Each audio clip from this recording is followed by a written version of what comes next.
Hey guys, it's been a while since I've posted anything on this YouTube channel. Most of my videos are about stuff like mountain biking or cooking or like how to solve a Rubik's Cube, but this video is going to be a little bit different. It's going to be about my grandpa who passed away in the winter of 2023. Now, at the time, the feeling didn't really hit me as hard. But then a few weeks ago, as I was walking in a super center where the last time I went there was with my grandfather, walking down like the same aisles, walking on the same floor that he once did, it really it really brought back a lot of those like memories that I had about him.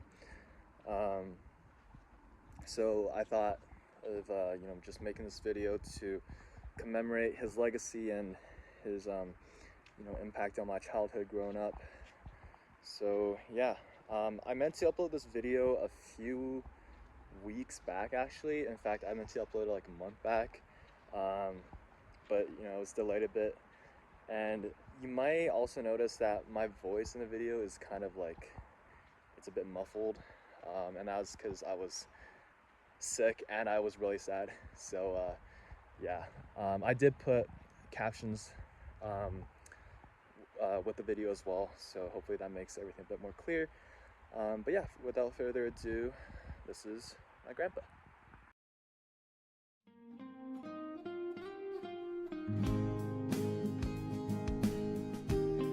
My grandpa, his name is Wang, and that's Chinese. And he was born on December 16th, 1949, which is a year after China was liberated from the Japanese.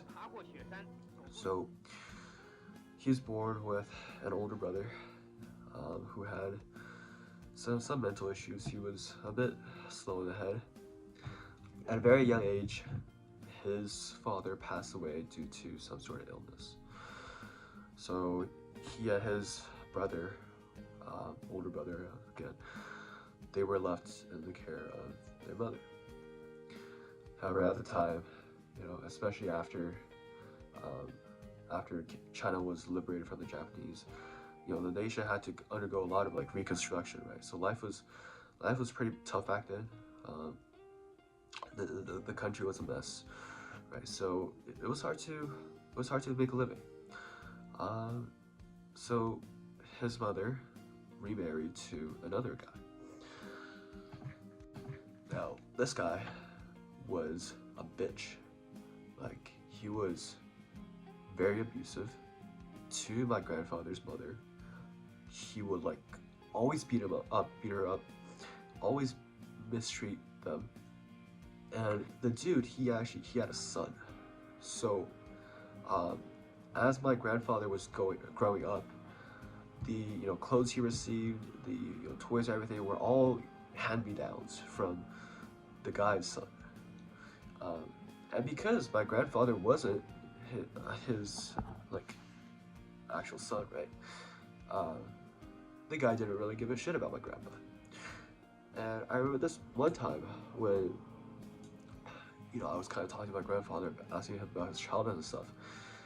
He said that for all the years that he's lived with his stepfather, he would always be sleeping in a crib. And again, that crib was from his stepfather's son. So, like, his stepfather didn't even buy him a bed or anything. Like, as he continued to grow taller and taller, he just still slept in the same crib. And he told me, like, every day when I woke up, my legs will be in excruciating pain. Because when he slept, he had to like put his legs above the the fencing around the crib, right? So like all the blood will like rush out. There'd be like no blood as like toes and stuff. So yeah, like he faced a lot of abuse as a kid. My grandpa, he did go to school. He went to elementary school. However, he had to drop out at only 3rd grade. And that's because of money. Um, here in Canada, like, education is mostly funded by the government for the most part. But back then in China, uh, education was mostly private, especially in, a small community like a village. It wasn't the government who kind of ran those education programs. That was before everything became more like formal, I guess. So it was just like, parents or like just local teachers running their own classes. So yeah, my grandpa only received a 3rd grade education, and I'm still genuinely surprised by like how he's able to write so well. Like, and that's one of the questions I wanted to like ask him. I wish I had asked him, but like wow, like how did you learn to write, to read on your own? Like that's crazy. That's actually crazy. And his handwriting is actually beautiful. Anyways, so as he grew older, in his like early teens, China faced a period of the Great Famine. So that lasted from like the late 1950s to like the early 1960s. Historians still debate on like the exact year, but I'm assuming it's like kind of different for each province. But it was like, yeah, around like 3 years of famine. And my grandpa, he was like pretty grown up by then. He was maybe like 12 or 13. So he and his brother decided to flee their family. And where they went? Well, they went to the military because, if you join the military, you'll actually be like given food and stuff and like shelter and everything, right? So he fled with his brother. His mother still remained with his stepfather, and it wasn't until maybe like 40 years later that he saw his mom again. Yeah, it was just a sudden turn of events, like, they fled, and he never saw his mother until like 40 years later. So, in the military, I don't think he went to the Vietnam War. I think he was just like, yeah, he was part of like the reserve military. So, and like I'm pretty like fascinated by his progress there because he eventually reached to the level of squad leader, which is basically a military position that leads 10 to 20 people. So he actually had like his own little group of people, which is pretty incredible. And the thing about my grandpa is that he's very good at building like positive relationships with people. Like he's a very charismatic man. Like wherever he went, he'd be able to strike a good conversation. And like no matter like which day it is, if he goes like outside to like hang out with people, there will always be people, like a group of people, a crowd of people, just like hang out with him, playing games or whatever, or having like small talk. So, and I think it was definitely around like the time of his service in the military that he kind of he really like developed this like charismatic trait. And yeah, like this trait really carried with him into a lot of other things, into like his other careers and occupations. So after the military, he worked at a factory. And the thing about like military service in China back then was that like if you served in the military, you'll be guaranteed a position, like at a job after your service. So again, he worked at a factory. The factory was basically for like manufacturing drills. So like to drill like a hole in the ground, like those kind of like spiral-looking drills, right? So I remember like his position was very like labor intensive. I think he worked around like the assembly lines, so he had to like carry a lot of cargo, a lot of like heavy stuff, a lot of like metal, like whatever. I'm pretty sure he was also like a welder at some point. So yeah, like I mean, it was a dangerous job for sure. And it was around that time that he also met my grandmother. So they were from the same village, and you know, he was just introduced to her by her parents. And it was nice because they actually ended up working at the same factory, but just at different like departments. So you know, my grandpa, he worked in like the main um, sorry, the main like manufacturing department, while my grandmother worked in like the storage compartment. And basically, what my grandma did was she was in charge of like tracking supplies essentially. So, you know, she had like a sheet of paper with her, and she'd like, you know, draw like tallies or whatever. Right. Thing was that is that my grandma is a person that people find it easy to like take advantage of. So um, there was this one incident at work where a coworker of my grandma basically like had her do more tasks and like work that she wasn't even supposed to do. It was like out of her duty. Like, you know, yeah, like he just made her do a bunch of like extra work.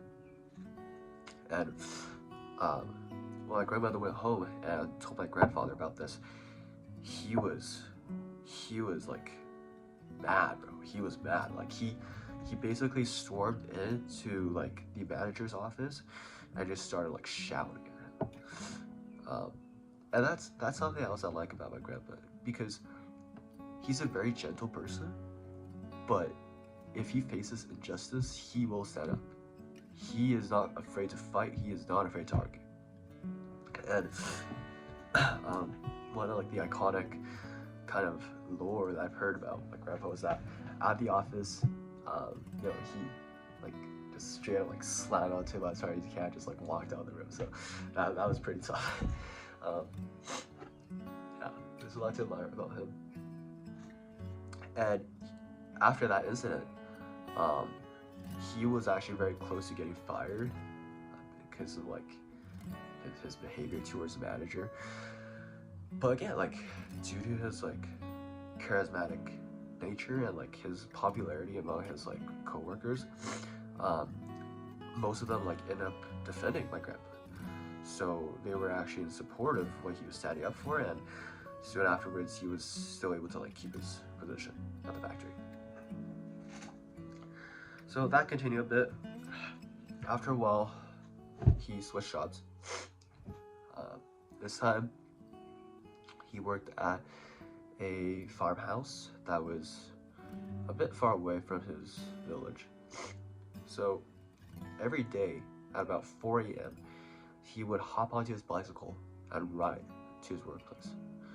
So at the farmhouse, his job was basically to, you know, just take care of livestock, right? So like feeding the pigs, feeding the chickens, milking the cows, all that stuff. And his shifts would last more than like 12 hours, more than half a day. So he'd be staying there until like dark, and then he would still have to like ride his bicycle back home. So yeah, this kind of crazy thing that like he's been through so much. But yeah, I mean, that was that. And then after he was able to like make enough income to be ready to start a family, that's when they had my dad. So my dad was born in 1979, which is like 30 years after my grandpa was born. So he was in his 30s. He was like kind of settling down in life, you know. Everything was good. They had all the finances to start a family. So my dad was born. And then after my dad was born, my grandpa switched jobs again. So now he actually worked as a security guard at my father's elementary school. So that was nice. And then afterwards, you know, they had a pretty decent life. Um, in fact, like my grandpa was actually able to afford buy video games for my father. And at the time, you know, video games were pretty expensive. So um, having that kind of um, that ability, right, to buy video games, it shows that they had a pretty good life. Um, so that was good. Afterwards, my dad got married, and my grandpa and my grandma, they moved to Beijing, which is the capital city of China, and I was born. So yeah, I was born, and oh my god, my grandfather, he adored me. Like, it's a lot of things to describe right now. Um, there's a lot to like. He was okay. First of all, he's a very positive person, right? Like, he would always be smiling. So I remember when I was born, well, like after I was born as a kid, right? Whenever I would, you know, pop by him, he would always smile at me. And this is like, this is also includes like when I, you know, see him when he's busy or something. Like when he has work to do. Whenever he sees me, he would like, his face would just light up, bro. And I can't describe like, oh man, he was always smiling at me. And you know, back then we lived in an like apartment, so at the bottom of the apartment, my grandpa would like hang out with his friends pretty often, and every time I go down there to visit him, again he would turn back, his face would light up, and he would like put me on his shoulders and like um, praise me in front of his friends. Yeah, he took great care of me as well. Like, um, you know, my parents have a saying that my grandpa rocked me up. So it's like, you know how you rock a baby to sleep, basically that. Like my grandfather, he like kind of rocked me up, as in like he had to put a lot of physical sacrifice to take care of me. You know, I remember whenever we went to like a place, to like a park or something, you know, he would raise me on his shoulders. When I was a little kid, when I was still like a toddler, he would also like push the sorry, I have a brain freeze right now, but like um, the cart where you put kids in, right? A stroller, right? That's what it's called, a stroller, right? So he would push my stroller, um, and when I went to kindergarten, he would be the one who like dropped me off at school and pick me up. So yeah, he did a lot for me.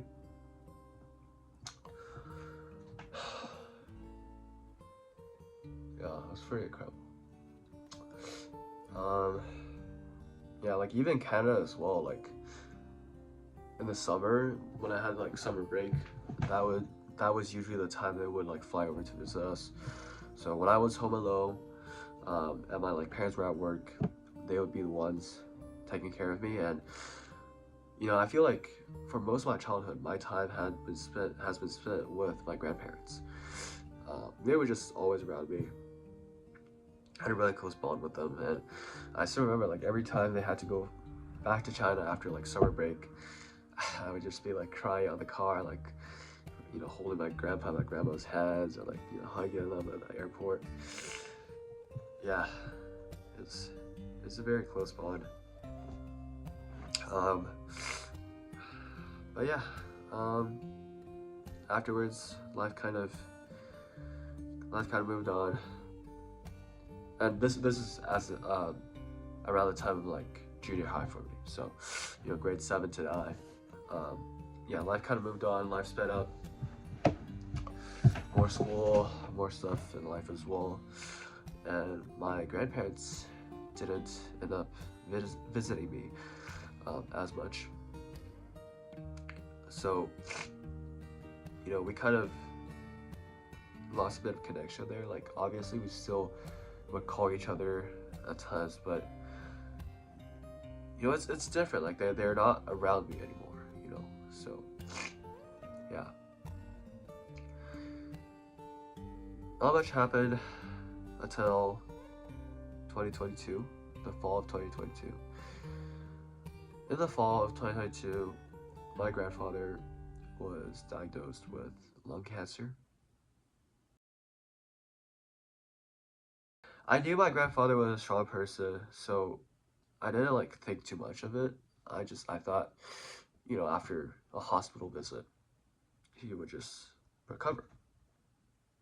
Well, that's what I thought. But sadly, his condition worsened significantly.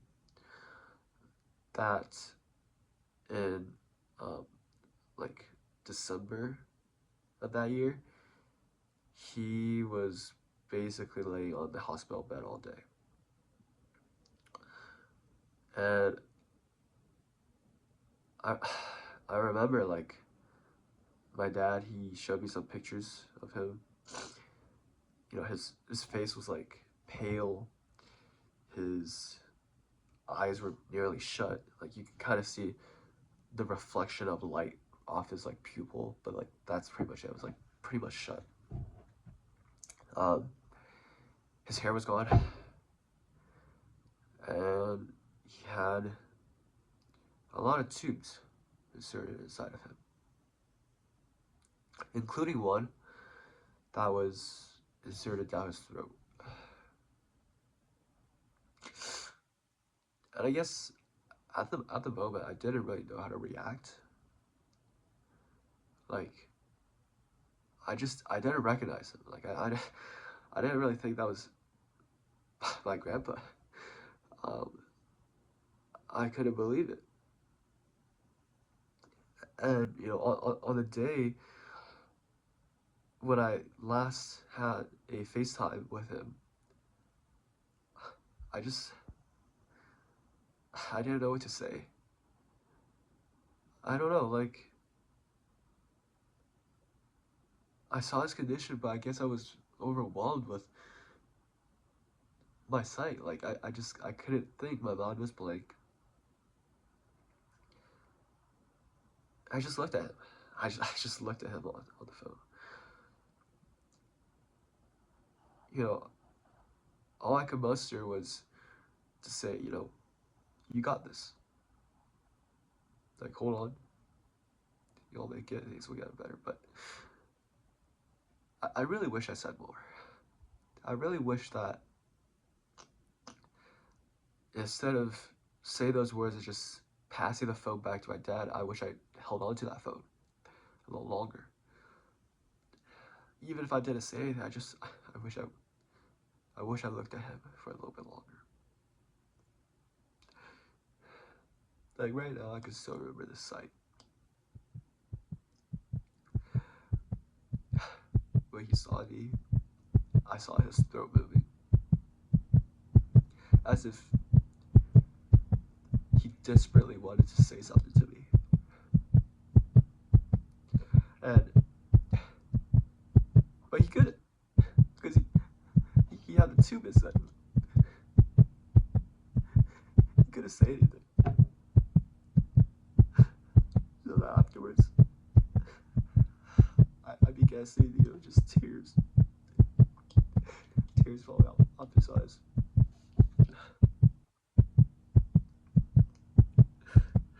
The best word I could describe his condition was just, it was helpless. He was helpless. He had lots to say. I could see a lot through his eyes. But he couldn't. He couldn't say anything. He just looked on to me and just cried silently.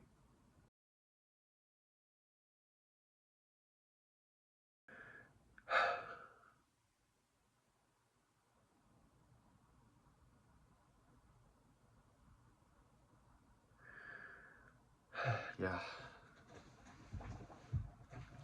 Looking back at it now, I really wish I was more appreciative of his presence while he was just so alive with us.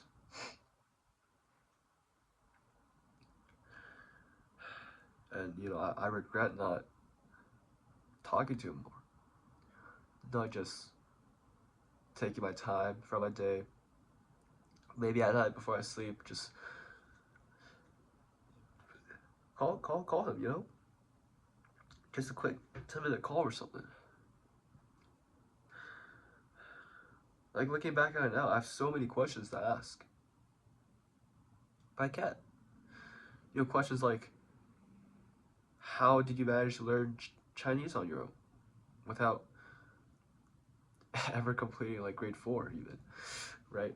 Or just like, you know, how did you find the courage and like that determination to wake up at 4 a.m. to ride your bike all the way to the farm and come back, ride your way all the way back at night? Like, how were you able to do that every single day? That was 7 days a week. You know, I also wish I could ask him, like, how were you able to find that confidence? I like, you know, like, how are you able to get along so well with other people? Like, how do you do that? Because I remember wherever he went, you know, no matter who he spoke to, it could be like a family friend or like a stranger, he would always have a good conversation with them. Like, he might meet a stranger at first, I would walk away, and then minutes afterwards, when I come back, they'd just be laughing at stuff. Like, how are you so charismatic? How do you do that?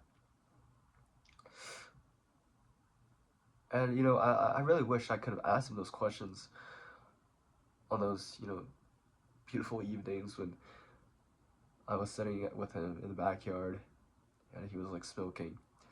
But back then I was still a kid. I didn't really have the intention of having, you know, deeper conversations. I really wish I did. There's a lot to learn from it. And although now I can't talk to him anymore, I'll still find ways to connect with him again. I wish to share my feelings, my words, my thanks, my gratitude to him next year when I visit his graveyard, his great gravesite. Yeah, I just want to sit with him and just share with him all the thoughts, all the words that I didn't have the intention of asking. So yeah, next year I'll be flying back to China, visiting his gravesite, and hopefully reconnecting with him again. So yeah, looking forward to it.